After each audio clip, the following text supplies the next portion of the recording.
Kumusta mga kajubibo? Ngayon pag-usapan natin itong bagong labas sa motor ni Rusi na isang underbone motorcycle. Talagang di napapahuli itong si Rusi. At tignan natin maigi sa video na to kung ano yung full specs and details ng Flash 150X. Kaya tunghayan natin at samahan nyo ako sa video na ito.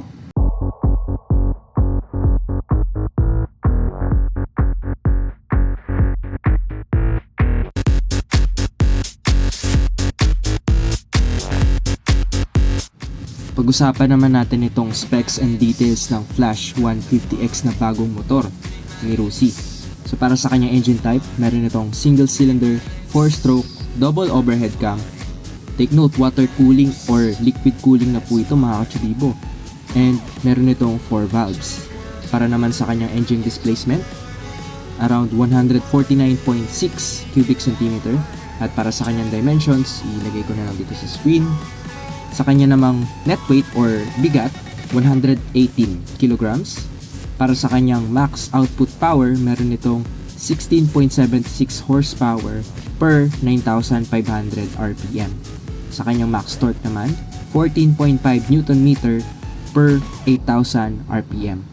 Sa kanyang compression ratio, meron itong 11.3, bore and stroke, 57.3 times 58. And meron itong fuel tank capacity na 5.3 liters. Take note mga kachubibo, ito na po ay EFI or fuel injected. Kaya talaga namang napakatipid sa gas na umaabot nga daw sa kanilang claim fuel consumption na 53.6 kilometers per liter. Talagang napakatipid. So pag-usapan naman natin yung kanyang taillight, no? So flexible din siya pero nakahiwalay. At I believe na LED na rin tong taillight niya, so napakaangas. Pero ingatan niyo lang na huwag mabalik kasi possible rin yan, no? Na nababalin yung common issue pag nakahiwalay yung taillight. So yun, naka-disc brake siya sa likod, naka-gold yung kanyang mags, at yung pito niya para sa gulong nakabalik na rin para madaling hanginan. Ang ganyang gulong ay cordial 120 by 80, tapos ang size ng mags ay 17. Ayan, talaga namang napakaangas itong Flash X. Mukhang may bago ng katapat yung mga underbone king natin. So take note mga kachubibo, hindi po tayo nakakilis dito, no? So traditional key system pa rin tayo dito, or physical key. And then wala rin siyang ABS sa harap at sa likod, so wala tayo nun. Wala ring traction control, wala ring sleeper clutch and assist, and yung bank angle sensor na matatagpuan sa iba't ibang mga competitors niya na branded. So yun, wala tayong mga ganong klaseng technology dito.